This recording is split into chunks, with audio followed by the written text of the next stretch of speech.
welcome everyone to our special program Live in Merseyside. Today we're going to talk about the regeneration of Liverpool. It is important to talk about it as it is the main city in the region. Liverpool represents how a town can become an important industrial element in Europe. The city has known an extraordinary development during the Industrial Revolution as a harbour of export all around the world. It was powerful at the time of textile and coal and slave, but Liverpool had to face the changes of the world economy and the deindustrialization. So at the end of the 20th century, the city went through a lot of difficulties. Borough in ruins, unemployment, depopulations. In front of such crucial challenges, leaders decided to act in the development of different fields like tourism, education, art and culture, sustainability, to make the city great again. So we're going to talk about those four aspects of the regeneration, starting with art and culture with Pamela Smith. Culture. On June 4th, 2008, Liverpool was named European Capital of Culture. We're going to find out why. The city is home to the UK's oldest established orchestra, the Royal Liverpool Philharmonic Orchestra. It was founded in 1840 by a group of music lovers. Vasily Pertenko was appointed principal conductor of the orchestra in September 2006, and in September 2009, he became the chief conductor. His dynamic music partnership with the orchestra has attracted worldwide musical acclaim. During the late 1960s, the city became well known for its poets, who include Roger McGowan and the late Adrian Henry. An anthology of poems, The Mercy Sound, has sold over 500,000 copies since first being published in 1967. It was written by McGowan and Brian Patton. Artists have also come to the city, including painter George Stubbs, who was born in Liverpool in 1724. He drew a lot of animals and nature. The Liverpool Cathedral is an astounding cathedral based on a design by Jill Gilbert Scott. It's spectacular. It's the longest cathedral in the world. The Blue Coat is an art center based in a 300-year-old building. It hosts a large range of programs, including art, literature, music, and dance. Here's a bit about the group. In 7 years, the Beatles released 13 original albums. Never before has any rock band come close to that quantity and quality of output. For example, U2 has released 13 albums in 29 years. That's 4 times more years. The Beatles completely changed the music industry. They wrote their own songs and found new ways of recording. They shortly became an internationally known group and performed in many countries, and also participated in Live Aid, for example. It's a fundraising. Liverpool has built a significant tourist industry around the group. Every August, thousands and thousands of Beatle fans invade the city for a week, for a week of music and celebration in honor of the Fab Four. A pilgrimage to Liverpool is something every Beatle fan should experience. Well, that was interesting, wasn't it? Yes. Now let's move on to Jane Brooke with the tourism. Hi everyone, I'm Jane Brooke and I'm going to talk about the tourism in Liverpool. With its unique attractions, exciting events, world-class sport offering, unrivaled musical heritage, and famously warm welcomes, Liverpool is the ideal destination to visit and explore. With the largest collection of museums and galleries anywhere outside the capital, London, Liverpool's culture and heritage are the very heart of the city.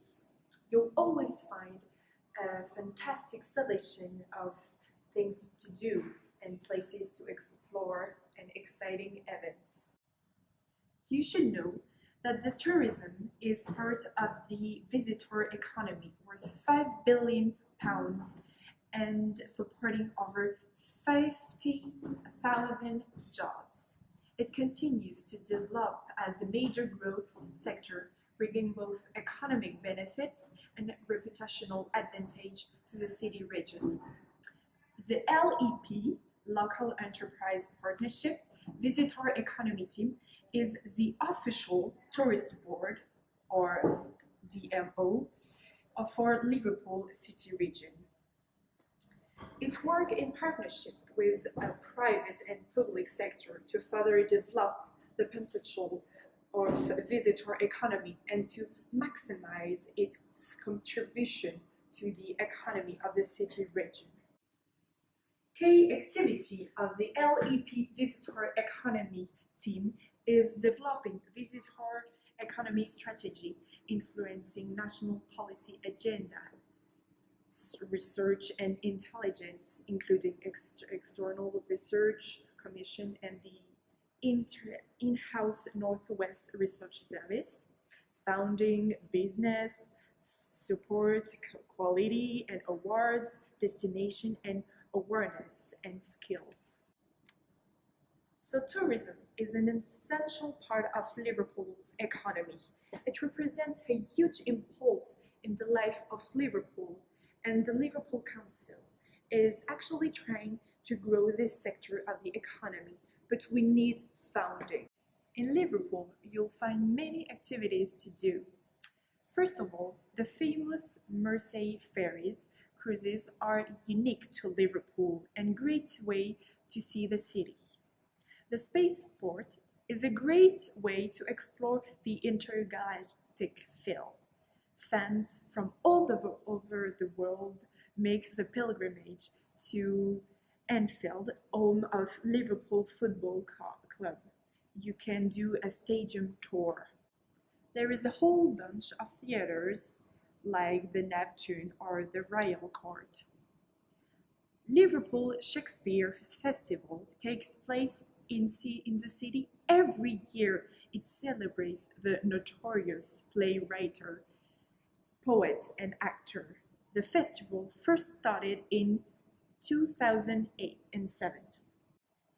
Albert Dock gives you a fascinating tour about the life and the time of the Beatles.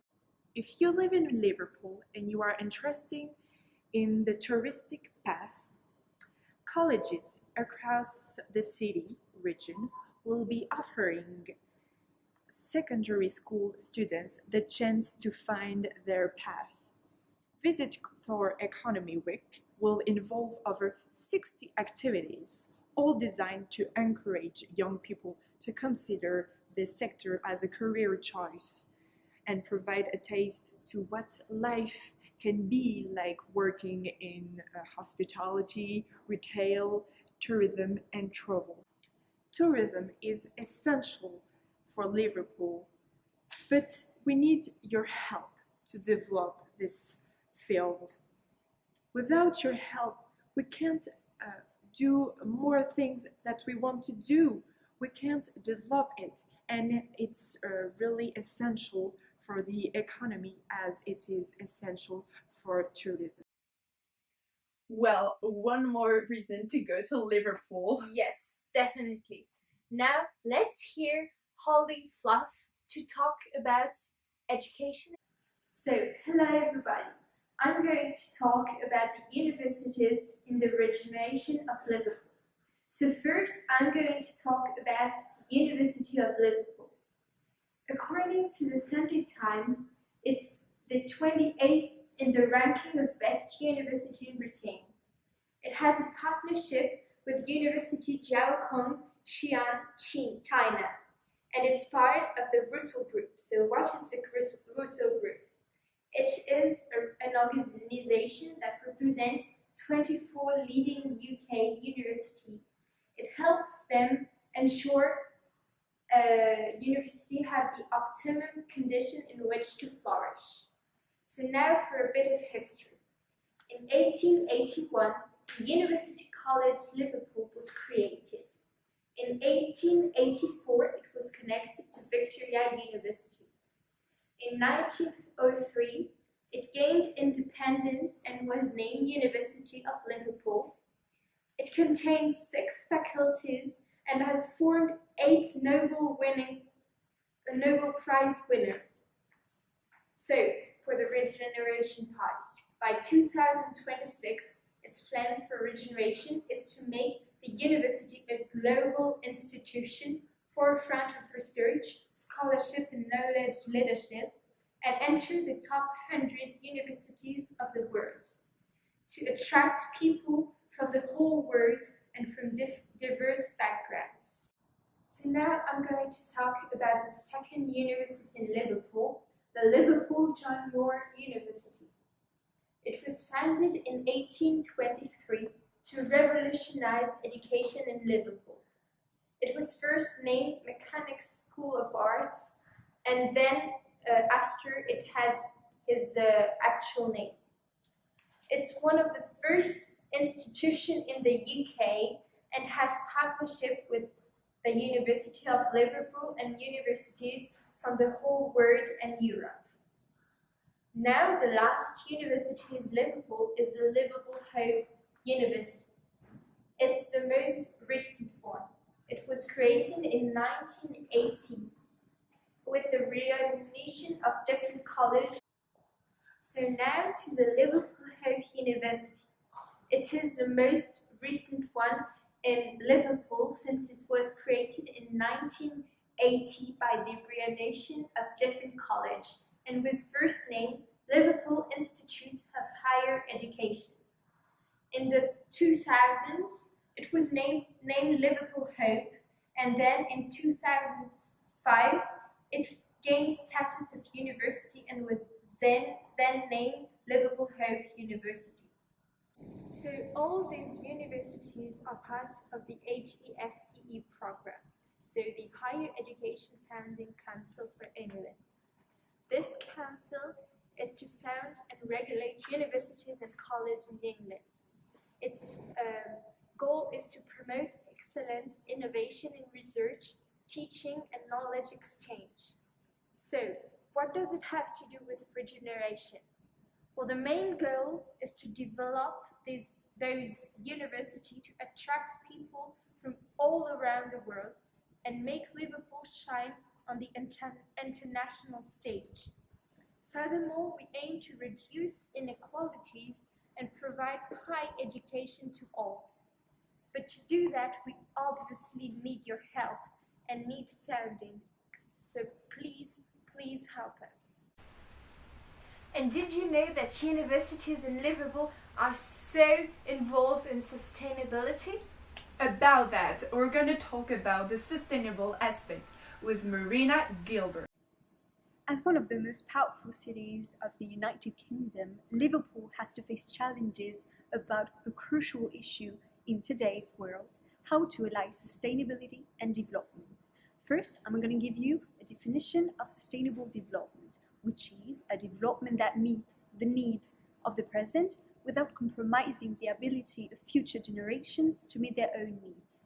I'll study the environmental sustainability in Liverpool and what are the plans to face climate change while developing the city. Now I'm going to talk about pollution. Motor vehicles, small industry and food businesses are some of the main contributors to poor air quality. The number of vehicle and small businesses has increased in line with the growth in the population of Liverpool. With economic growth also comes an increasing demand for industry and agriculture, which can both greatly impact on air quality. Energy use and greenhouse gas emissions also impact air quality. Greenhouse gas emissions act like a blanket surrounding the Earth, trapping the sun's heat in the atmosphere, warming the planet. This naturally occurring effect is known as the greenhouse effect. Humans have magnified this effect by increasing the amount of greenhouse gases in the atmosphere, so that more heat is being trapped and the Earth is warming up at an accelerated rate. This can change the Earth climate. Predicted climate changes include hotter weather, more brush fires and storms, loss of some plants and animals, rising sea levels, and loss of biodiversity. Humans contribute to this enhanced greenhouse effect by burning fossil fuels, such as coal, to generate electricity, and by driving petrol-fueled cars.